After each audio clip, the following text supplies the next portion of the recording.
자, 여러분들, 지금 여러분들께서는 명나라 수군 전함이었던 왼쪽의 사선과 오른쪽 호선을 묘사한 그림을 보고 계십니다. 자, 그래서 오늘 말씀드릴 주제, 모르는 밀리터리, 임진왜란 관련 영화나 드라마에서 명나라 수군 전함이 잘 등장하지 않는 이유에 대해 한번 말씀드려 보도록 하겠습니다. 자, 여러분들 안녕하십니까. 자, 오늘도 잘 알려지지 않는 내용들만을 설명하는 범생사 채널 한번 시작해 보도록 하겠습니다. 자, 제가 오늘 말씀드릴 주제 같으면은 임진왜란에 관련된 건데, 바로 명나라 수군에 관련된 내용인데, 이게 여태껏 이제 그 임진왜란 관련 영화나 드라마를 보신 분들은 아시겠지만은, 그 명나라 수군 전함 같으면은 드라마나 영화에서 거의 잘 등장을 안 하죠. 예, 여태껏 등장을 잘 안 했었는데, 그렇다고 해서 아예 등장을 하지 않았던 것만은 아니에요. 그러다 보니까 이제 그래도 그나마 이 명나라 수군 전함을 나름 재현한 그 드라마나 영화가 뭐가 있는지 한번 찾아봤는데, 이것도 한번 이미지를 통해서 설명해 드리는 게 편하겠죠, 당연히. 그래서 한번 이 이미지를 통해서 한번 설명해 드려보자는 말이죠. 이게 드라마 같으면은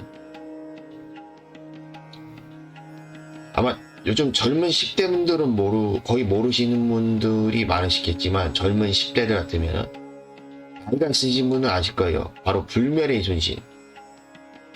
바로 이 불멸의 이순신이라는 드라마에서 아마 30대 정도 되시는 분들은 아실 텐데, 이 드라마에 대해서, 이 불멸의 이순신이라는 드라마에서 명나라 수군을 재현한 몇몇 장면들이 나오는데, 그것도 한번 이미지를 통해서 한번 설명해 드려 보도록 할게요. 이 이미지를 가져와 본 게 있어서, 근데 이게 이미지가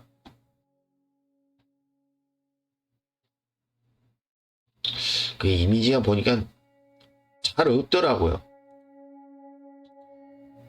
이렇게 잘 없어서 그래도 어떻게 가져와 보긴 했는데, 이게 지금 렉이 걸려서 그런가? 바로 안 돼요. 자, 이게 보시면은 이제 명나라 수군 전함이라고 해서 이렇게 찾아보니까 이게 나왔는데 말이죠. 이게 임진왜란 관련된 관련된 자료나 유튜브 이런 걸 통해서 보신 분들 아시겠지만은,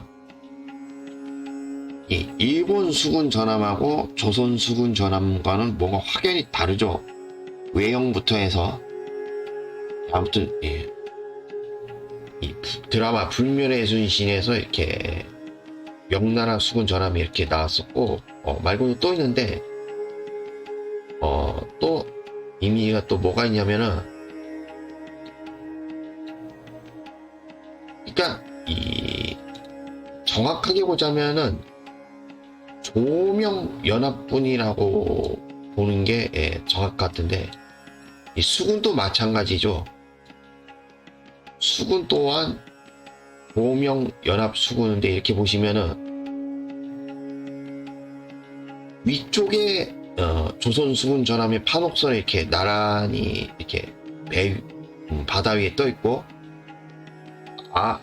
그 밑에 아래로 이게 명나라 수군 전함이 있는데, 이렇게 딱 봐도 확연히 다르다는 거를 아실 수 있을 거예요. 그리고 또 이게 또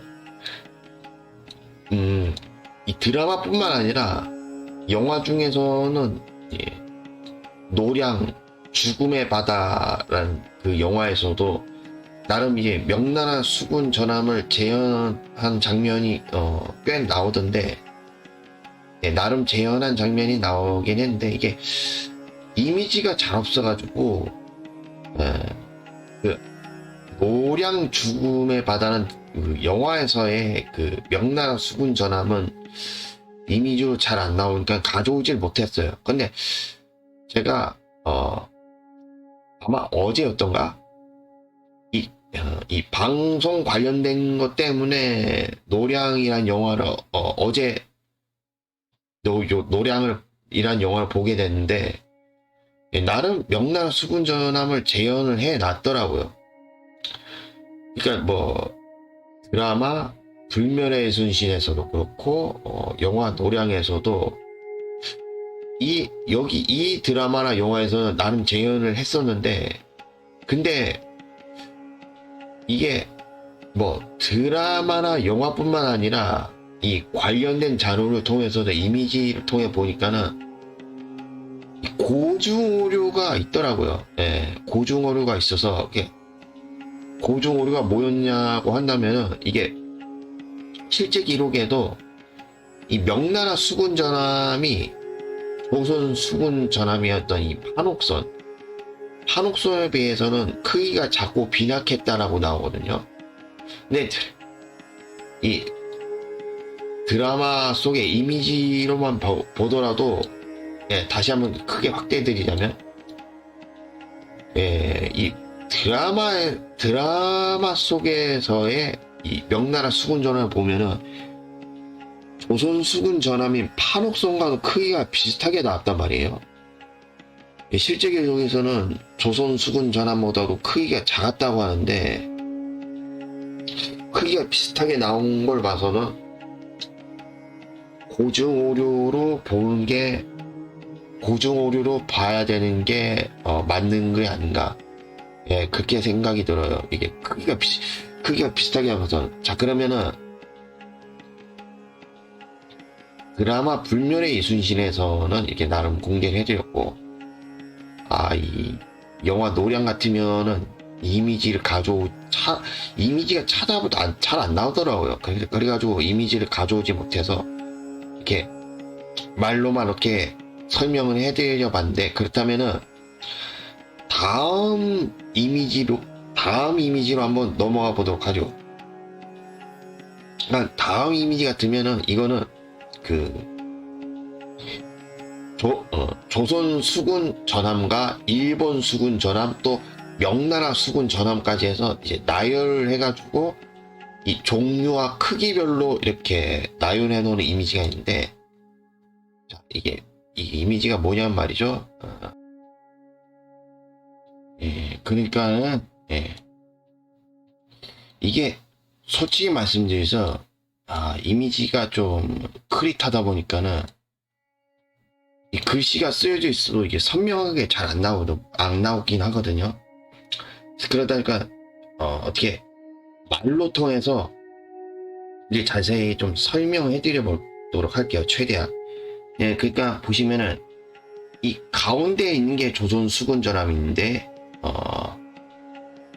위에 게 판옥선이고 제일 큰 중간 게 이게 방패선으로 알고 있거든요. 그리고 제일 밑에 작은 게 협선이라고 나와 있어요. 제가 알아낸 사실로는. 그리고 또 여기 오른쪽에 제일 위에 있는 게 이제 일본 수군 전함인데 제일 위에 거에 바로 일본어는 아타케부네. 한자로 하면 안택선이라고 나오거든요. 그리고 맨 중간이 이게 세키부네고 또 맨 아래 게 이제 고바야부네라고 해서 잠시만요. 이게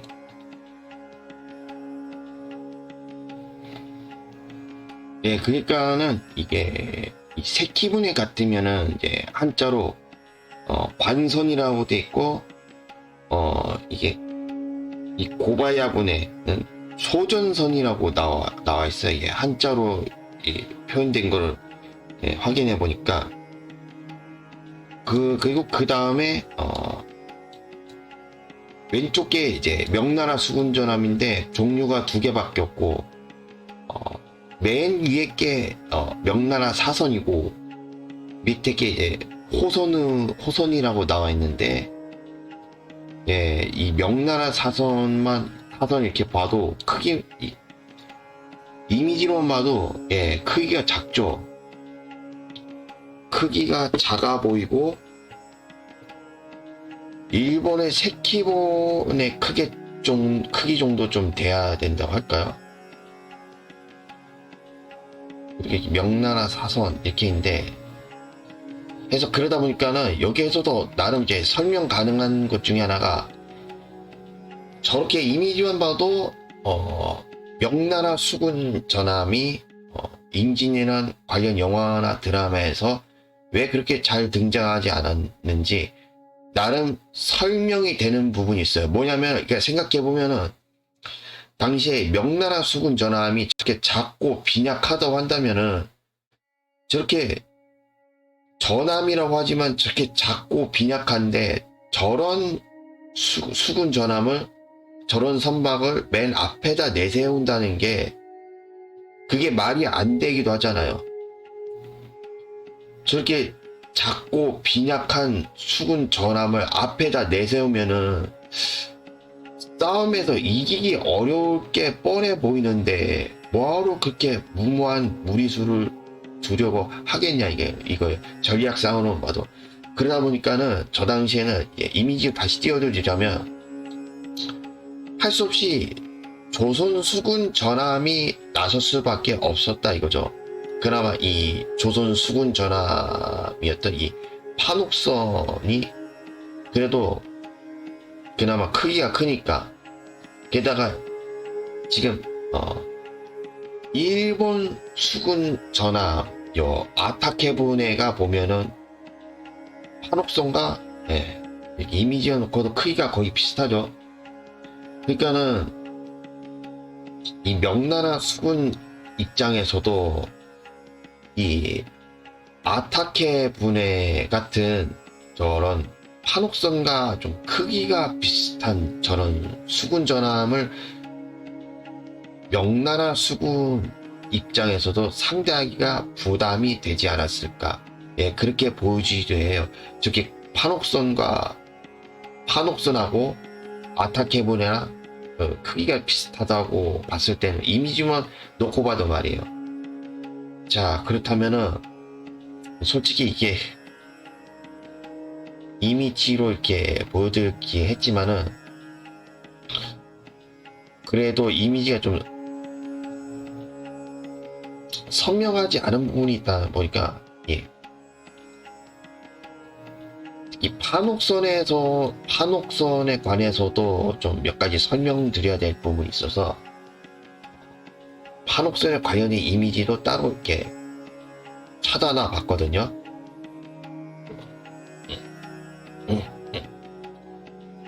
이 판옥선의 이미지인데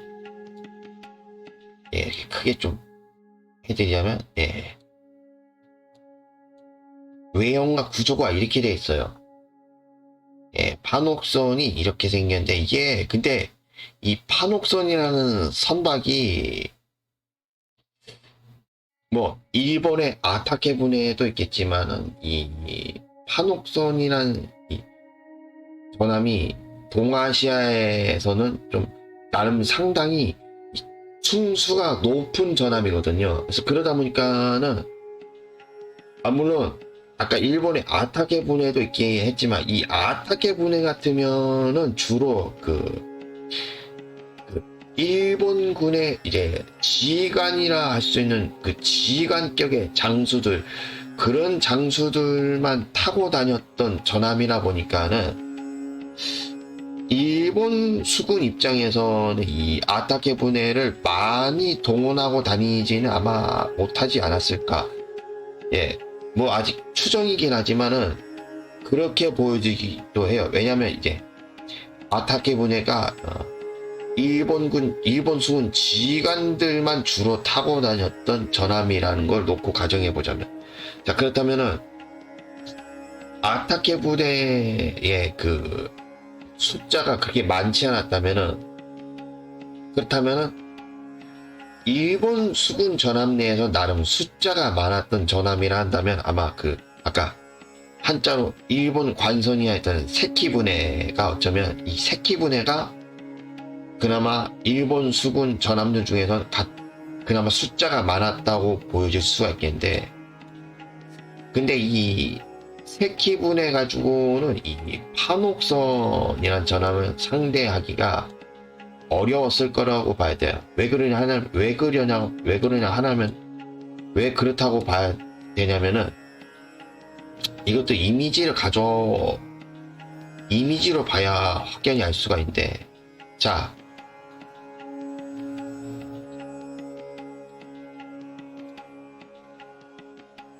이게 이미지를 딱 놓고 봐도 판옥선과 세키분해의 이 층수 높이 차이가 확연히 드러나죠, 이게. 그렇게 이렇게 이미지로 봐도 이 크기 차이가 확연히 나다 보니까, 그러니까 당시 임진왜란 당시에 일본 수군 전함 같으면은 뭐 아타케 분해가 아닌 저런 크기가 작은 세키분해를 타고 다녔던 일본 수군 입장에서는,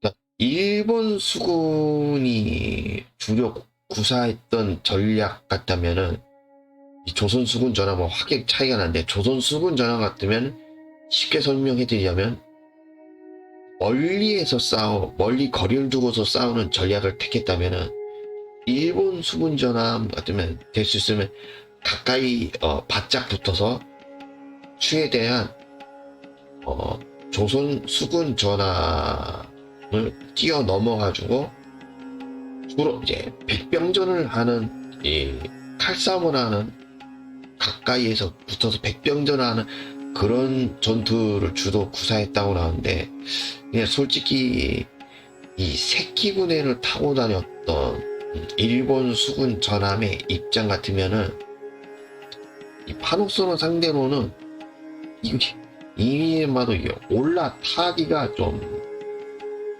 그랬을 거라고도 봐요. 이 크기만 놓고 보자면 이게 뭐 대충 이 정도만 설명해도 아실 거라고 보고 있습니다. 자, 그래서 이렇게 판옥선과 또 뭐 세키분해라는 일본 전함을 통해서도 이게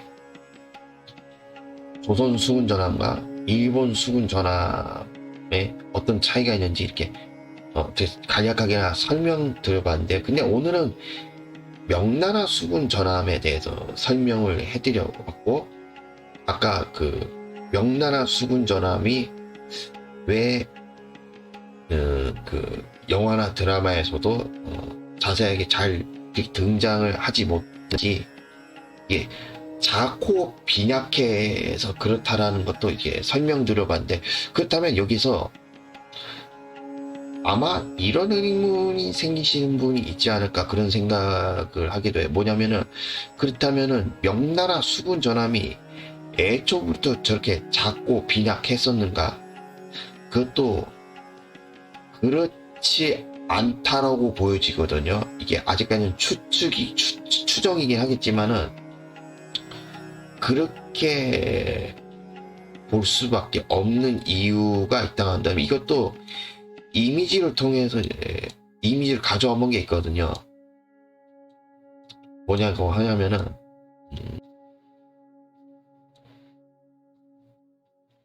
자, 지금 여러분께서 보고 계신 이미지 같으면은 이게 정화의 초상화라고 해서, 이제 이 정화라는 인물인데, 이 정화라는 인물 같으면은 이제 처음에는 이제 영락제라는 황제가 제기하던 시기에 이제 환관으로 있었다가, 이제 나중에는 그 남해 원정이라고 하는 이 명나라의 그 해상 원정 이라고 해야 되죠. 그러니까 그런 해상 무역과 관련된 그런 이제 대외 원정이라고 할 수 있는 남해 원정을 이제 정화를 이제 그 일종의 수군 제독이라 하겠죠. 이제 정화라는 인물을 이제 그 함대에 이제 제독으로 임명을 해가지고 이제 남해 원정이라는 그 대외 원정을 이제 하게 됐는데, 그러니까 이거를 제가 왜 설명드리냐고 하냐면은 이 정화가 탔던 이 선박, 바로 이제 이 정화라는 인물이 해 수군 제독이 돼서 그 운용했던 선박이 있었는데, 그래가지고 이제 정화선단, 정화함대라고 부르기도 하는데, 이 정화함대가 어떤 함대인지도 이제 알아둘 필요가 있는 게, 이제 여기에서 어느 정도 이제 나름 이제 처음부터 명나라 수군 전함이 작고 빈약했냐에 대해서 이제 어쩜 의문점을 해소할 만한 그런 이미지 관련 내용이 되지 않을까, 그렇게도 보실 수 있지 않을까, 그런 생각이 들어요. 물론 아직까지 추정이긴 하지만요. 그래서 이미지를 한번 소개해 드리자면은,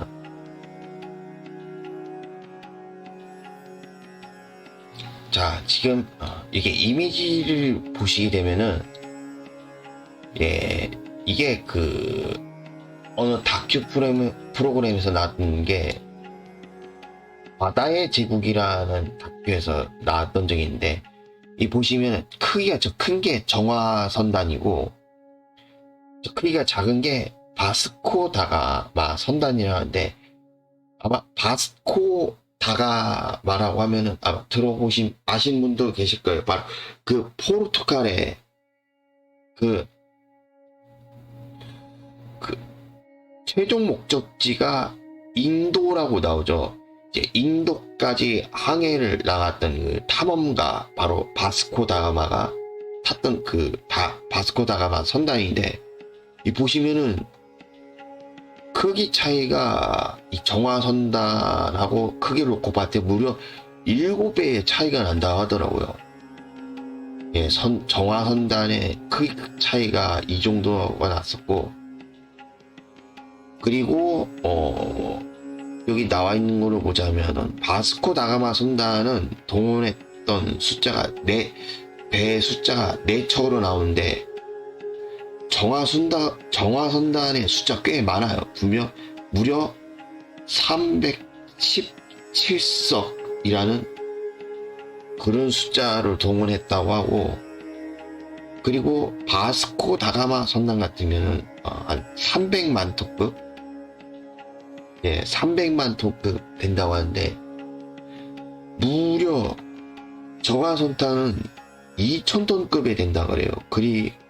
그리고 또 여기 인원수가 나오는데, 바스코 다가마 선단은 170명 타고 있었다고 하는데, 이 정화 선단은 여기서부터 스케일이 다르다고 볼 수가 있는 게, 무려 만 단위가 나오거든요. 약 2만 8천 명을 여기에 싣고 다닐 수 있었다고, 예, 그렇게 나왔다고 해요. 그리고 또 가져와 본 이미지가 또 하나 더 있는데, 이 진짜 죄송해요. 이게 지금 렉이 걸렸는가? 예, 지금 속도가 이게 안 따라주네요. 이게 오늘따라. 예, 또 이거, 예, 지금 보신 이미지 같으면은 이거는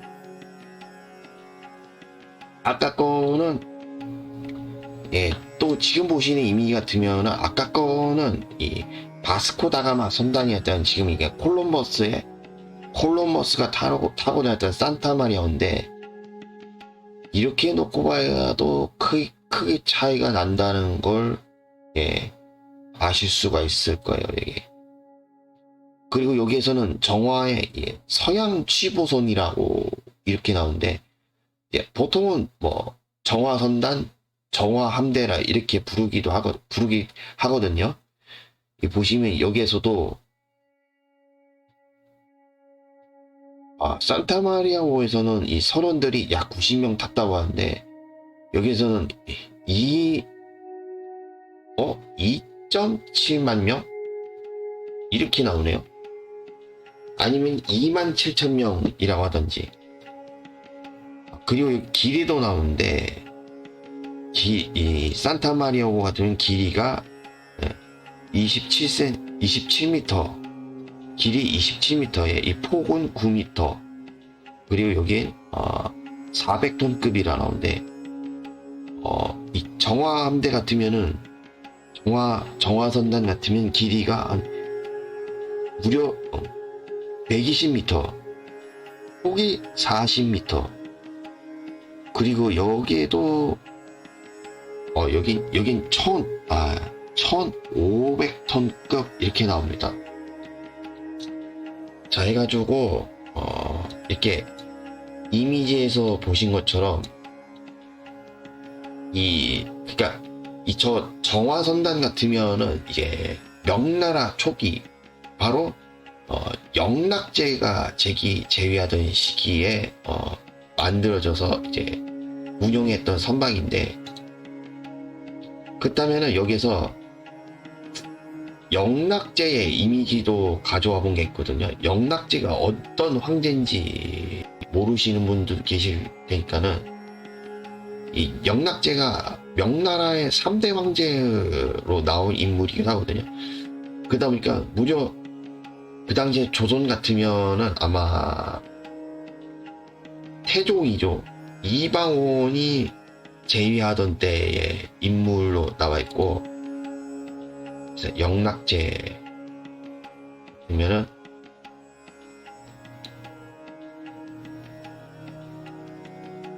자 얼굴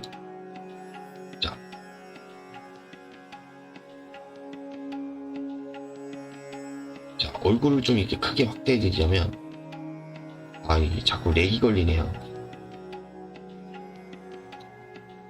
자, 이 황제가 영락제인데 무려 이 영락제가 제위하던 기간 동안 이제 정화라는 인물을 이제 그 수군 제독으로 해서 남해원정이라는 그런 해상원정을 떠나게 됐는데, 해서 그러다 보니까 아까 이미지에서 이게 소개해드린 것처럼 이제 명나라 초기부터 저런 이제 정화선단이라는 이제 거대한 선박을 이제 함대로 운영했었던 것도 나왔고, 이런 부분들을 보자면은 이 명나라 수군이 건국 초기 때까지만 해도 물론 이게 아직까지는 추정이기도 하고, 이 정화선단이 그 당시에 이제 명나라 수군을 대표하는 이 명나라 수군에서 기본적으로 운영하던 그런 전함이었는지까지는 아직까지 명확하게 나온 건 없어요. 아직까지. 하지만 그렇다 하더라도 저게 정화선단만큼 저게 규모도 크고 저렇게 거대했던 선박을 운영했을 정도라면은 분명 명나라 수군 내에서도 분명 크게 영향을 미치지 않았겠냐, 그렇게 볼 수도 있잖아요. 그렇기 때문에 저런 부분에서 보자면은 이제 임진왜란 당시에 명나라 그 작고 빈약했던 명나라 수군 전함을 놓고 보자면은 이 명나라 건국 초기 때의 이 정화선단 같은 그런 선박을 운영했을 정도라고 한다면은 분명 명나라 수군 또한 임진왜란 당시에 수군 전함과는 다르게 분명 강하지 않았을까. 분명 강하고 위력도 그만큼 세다고 볼 수 있는 거 아니냐. 예, 나름 그렇게 추정을 해볼 수 있을 거라고 봐요. 그렇다면은 대체 저게 정화선단이라는 함대를 운용할 만큼 나름 바다에서도 강한 모습을 보였던 명나라가, 그렇다면은 이후에 임진왜란 때 와서는 어째서 이제 임진왜란 때 같은 명나라 입장에서 이제 건국 후기라고 볼 수가 있겠는데, 그 명나라가 건국되고 나서 이제 임진왜란 때까지, 임진왜란 직전까지 어째서 저렇게 작고 빈약한 수군을 운영하고 있었느냐. 예, 그거는 이제 영락제가 사망하고 난 이후부터 이제 점점 이제 달라지기 시작했는데, 이 명락제가 사망하고 난 그 이후의 황제가 누구냐? 바로 홍희제가 다음 황제가 되는데요. 예, 이미지를 한번 소개해 드리잔 말이에요. 예, 그러니까 지금 여기 나와 있는 황제가 이제 영락제 다음 후임 황제인 바로 홍희제인데, 잠깐, 예, 얼굴을 크게 확대해 드리자면, 좀 더 확대해 드릴게요. 예.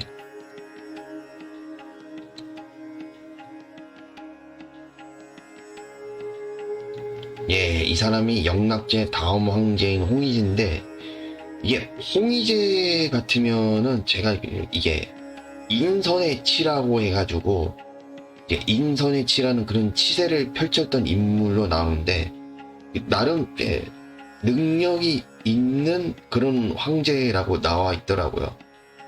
그래서 그런 황제인데, 이게 인선의 치에 관련된 걸 보니까는 특히 그 내용들 중에서 이 정화라는 인물을 언급한 내용이 있었는데, 그러니까 이런 남의 원정 같은 이제 대외 정책에서도 이제 나름 조정을 시도했다라고 나오거든요. 그러면서 이제 정화라는 인물도 그러면서 언급을 하게 되는데, 이게 정화의 출사라고 해가지고 그 정화의 출사라고 대표되는 이제 해상 원정 이런 것도 이 홍희제 입장에서 봤을 때에는, 홍희제의 입장에서는 이제 이런 남해 원정 같은 대외 원정이 경제적 손실이 너무 큰데다가 이런 해상 원정 한번 하는데에도 그만큼 비용의 부담이 너무 크다고 느껴졌던 거죠, 홍희제 입장에서. 그러면서 이제 남해 원정과 같은 이제 해상 원정 대외 정책 이런 거를 점점 안 하게 되기 시작해요. 점점 이제 뭐 이런 거를 멀리하게 되기 시작하면서, 그리고 이제 홍희제 사후에 그 이후부터는 점점 이제 해금 정책이라고 해가지고, 이 해금 정책의 이 내용 간략하게 들여다보니까 이게 뭐 해상 무역이라든지 아니면은 뭐 이 해안가에 정착하는 거를 이제 나름 이제 뭐 금지하는 그런 일종의 고립주의 정책을 이제 펼치게 됐다고 하더라고요. 이런 해금 정책과 같은, 나중에 대해서 홍희제 사후에 나중에 대해서 말이에요. 그래서 그러다 보니까 이런 부분들을 놓고 보자면, 한마디로 이후부터는 명나라가 점점 바다에 관련된 거하고는 점점 멀어지기 시작했다고 봐야죠. 네, 그러면서 해상 무역 아니면 뭐 해상 원정, 해상 무역까지는 아예 안 하진 않았을 거라고 보는데, 그렇다 해도 뭐 해금 정책까지 했기 때문에 나름 제한을 뒀을 거라고는 봐요. 그러면서 이제 뭐 해상 무역은 어느 정도 했을진 몰라도 이제 해상 원정 같은 이제 대외 원정 이런 거는 점점 안 하게 됐고, 오히려 손해를 본다고 이렇게 생각을 하고서는, 그러면서 이제 해금 정책까지 해서 이후부터는 해금 정책을 통해서 이제 뭐 해상 무역이나,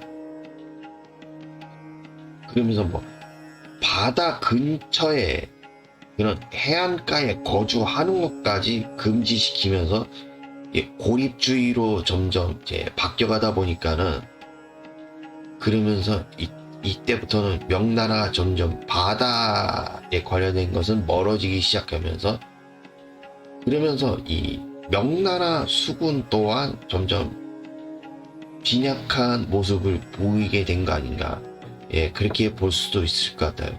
근데 여기에서 이쯤에서 그렇다면은 이게 과연 명나라 수군 전함이 작고 빈약해진 데에는 아까 말씀드렸던 그러한 이유만 있는 것이냐, 그거에 관해서는 여기에서 또 나름 설명해 드릴 수 있을 것 같은 게, 이게 보면은 그 나라마다 이 바다라는 데를 바라보는 관점이 다르지 않았을까.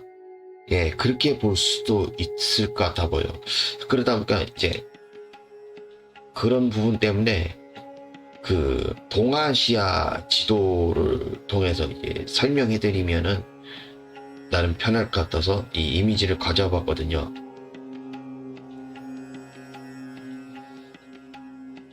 자, 이제 저기 지도를 보시면은 지금 이거 같으면 이게 1600년대의 동아시아 지도를 이게 표현을 해 놓은 건데, 이 보시면은 그러니까 이 나라마다 바다를 바라보는 관점이 다를 수가 있다고 말씀을 드렸잖아요. 이걸 지도로 놓고 봐야 되는 게, 보시면은 만약에 명나라가 이 조선이나 당시 일본처럼 이 반도 국가나 섬나라였다면은 아마 바다를 바라보는 관점에서 이 바다의 필요성을 아마 좀 더 크게 느끼지 않았을까. 예, 그렇게 볼 수 있을 것 같아요. 왜냐면은 이 일본 같은 섬나라 같으면은 다른 나라하고 해외 무역을 하려면은 할 수 없이 바다를 이용할 수밖에 없는 그런 지정학적인 그게 있잖아요. 이 일본만 놓고 봐도. 그리고 이 반도 국가인 한반도인 조선도 마찬가지로 당시 조선 또한 일본과 이 명나라, 이 두 나라를 놓고서 해상 무역을 할 필요가 있다면은 뭐 바다를 적절하게 활용할 수밖에 없겠죠. 이 일본과 명나라 이 두 나라와 이렇게 주로 이제 오고 가면서 교류를 해야 된다고 한다면은, 특히 조선 같으면은, 물론 이 조선 같으면은 200년간의 평화의 시기가 있었잖아요. 그러면서 뭐 한동안 일본하고는 교류가 없었지만 나중에 임진왜란이 일어나기 직전에는 그 조선통신사라는 걸 파견을 해가지고 나름 일본의 상황이 어떤지를 조선통신사로 통해서 파악하려는 움직임이 있었다 보니까는 그런 부분에서는 바다를 통해서, 그러니까 이 바닷길을 이용해서 그런 일을 할 수밖에 없었다고 봐야 되겠고, 또 뭐 일본 말고도 이 명나라와도, 물론 명나라 같으면은 이 한반도와 좀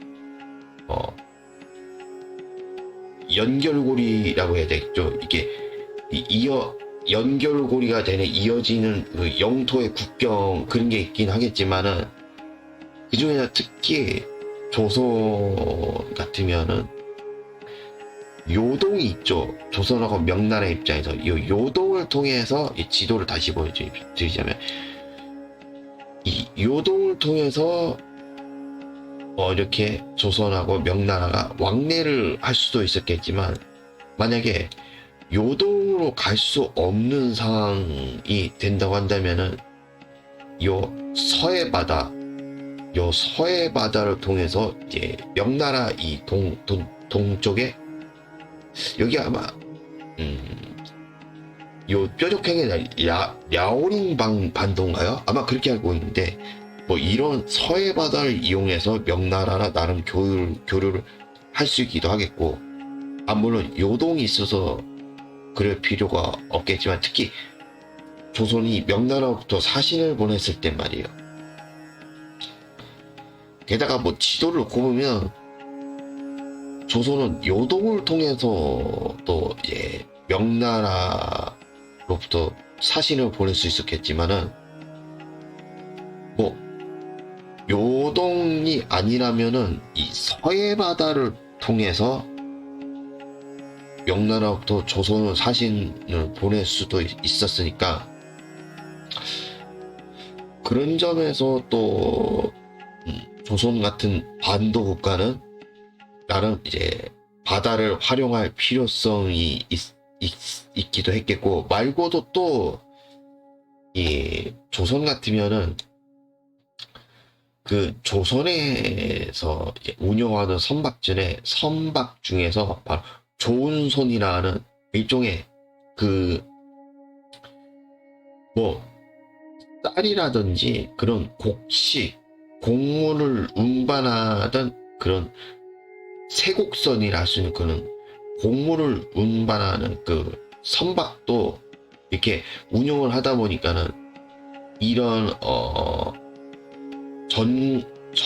이게 그 전국 팔도를, 물론 육로를 통해서도 어떻게 할 수도 있었겠지만은, 그런 뭐 나라에 세금을 바치는지 아니면은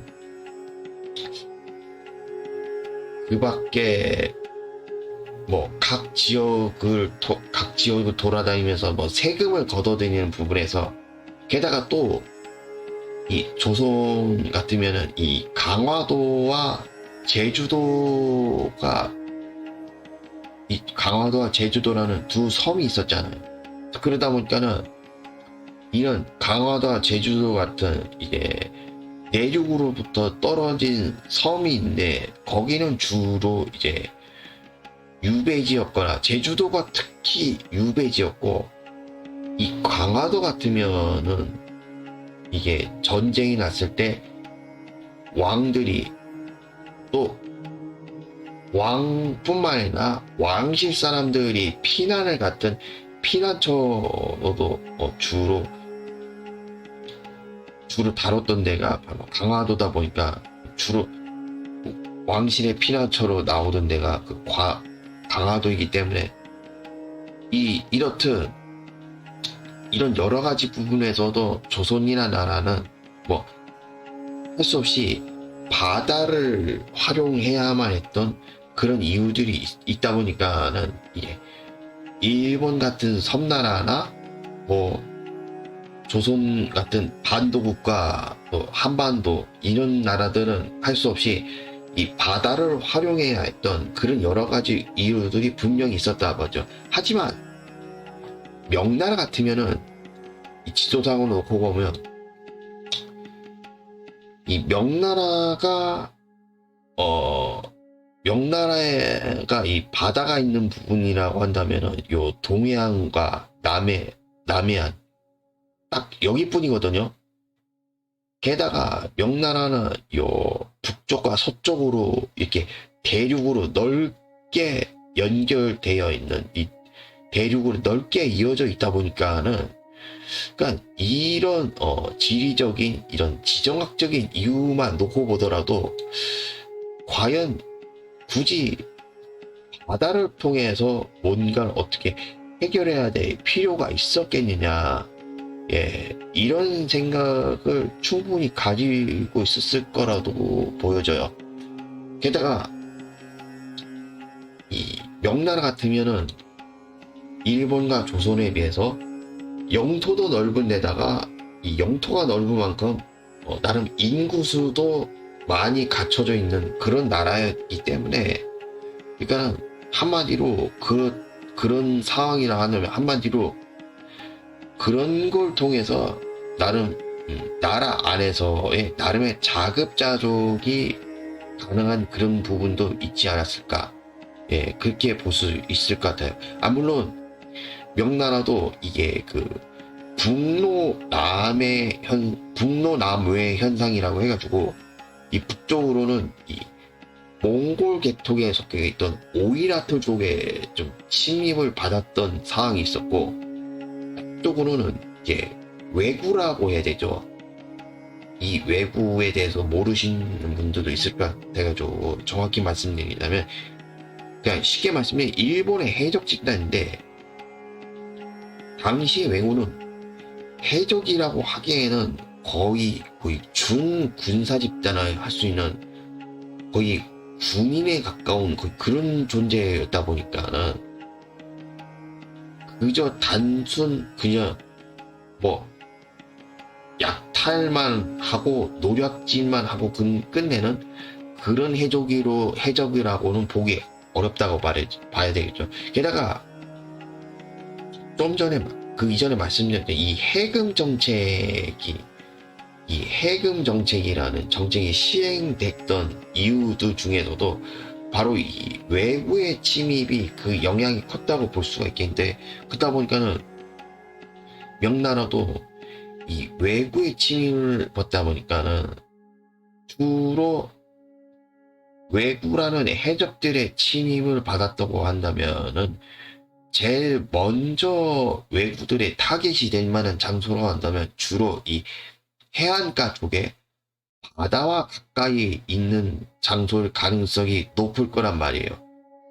내륙보다는 이 바다의 근처에 있는 이 해변가에 거주하고 있는 그런 민가가 타격이 됐을 가능성이 꽤나 높다 보니까는 그런 부분에서도 할 수 없이 이 해금 정책을 통해서 이 바다 근처 이 해안가에 정착해서 거주하면서 사는 거를 할 수 없이 외구들 때문에 금지시키지 않았는가. 예, 그렇게 볼 수도 있겠죠. 그래서 그렇기 때문에 이 명나라 같으면은 굳이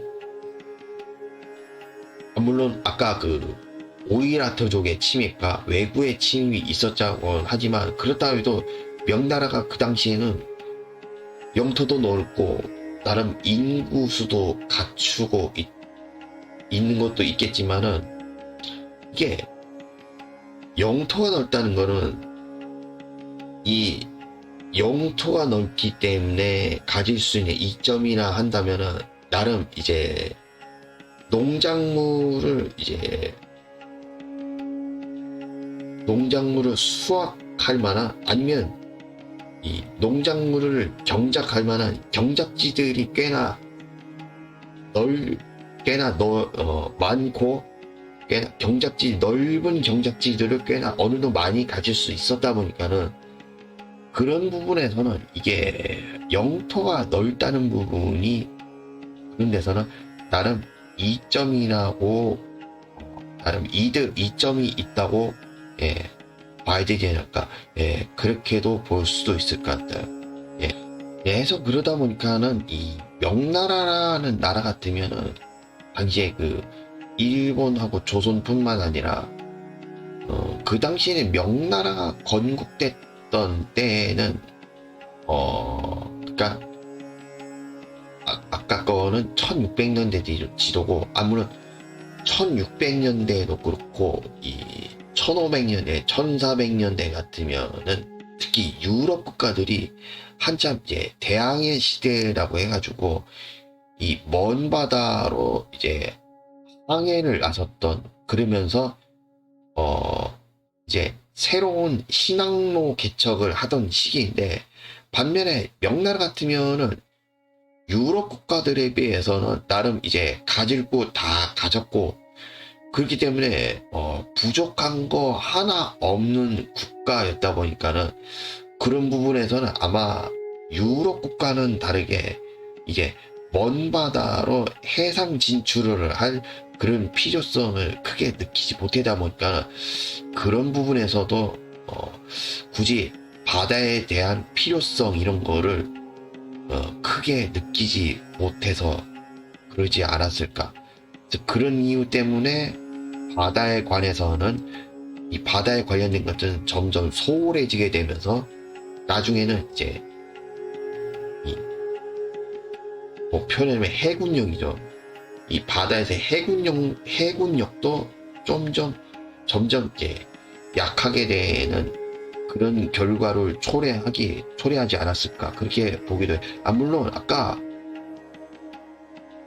해금 정책을 했던 이유가 그 외부의 침입이 있어서 그랬다고 말씀드렸는데, 그렇다면 이제 외구들이 침입을 해 왔다고 한다면은 이런 부분에 대해서는 이제 명나라 수군 전함도 어쩌면 강해질 필요가 있지 않았느냐, 좀 그런 의문을 가지신 분들은 계실 것 같아 보여요.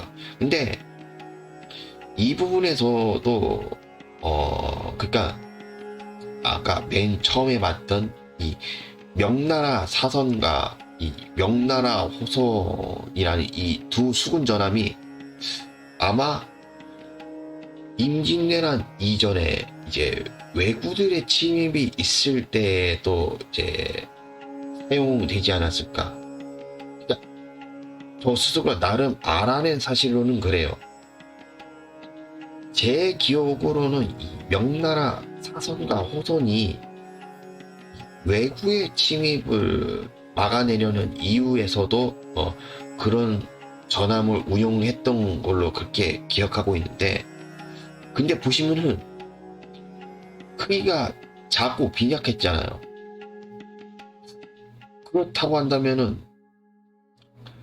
작고 빈약한 그런 전함보다는 정화선단 같이 좀 크기가 크고 규모도 있는 그런 선박을 전함으로 운영하는 게, 그런 부분에서 외구의 침입을 막는데도 정화선단처럼 크기가 큰 전함, 그런 전함을 운영하는 게 훨씬 더 낫지 않았을까.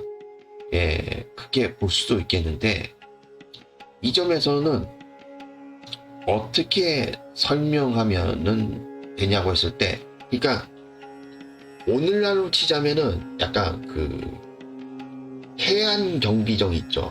그러니까 그 해안 경찰들이 운영하는 그 해안 경비정, 크게 보시면 될 것 같은데, 이 해안 경비정 보면 크기가 작잖아요. 그러니까 그 당시에 이 명나라 사선과 호선 같으면은 이 외부의 침입을 막는 부분에 있어서는 일종의 그 해안 경비정 같이 그런 오늘날의 해안 경찰 병력처럼 해안 경비정 같이 그렇게 운영이 되지 않았을까.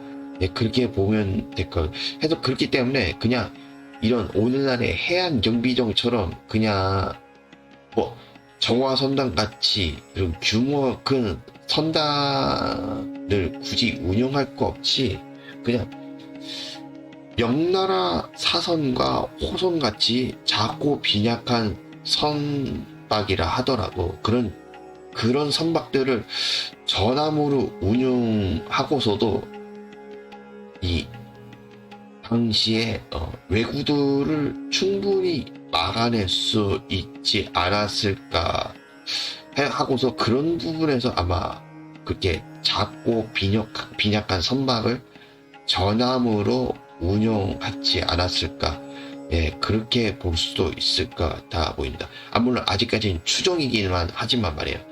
자, 그래서 오늘 이렇게 나름 이제 임진왜란 관련 영화나 드라마에서 이제 조선 수군 전함이 잘 등장하지 않은 이유에 대해서 이렇게 나름 이렇게 설명을 해드려 봤고요. 다음번에도 모르는 밀리통인을 통해서 말씀드릴 내용이 있다면 언제든지 찾아뵙도록 할 테니까요. 자, 그래서 오늘 저는 이쯤에서 마치는 걸로 하겠습니다. 자, 그래서 오늘 저는 여기서 이만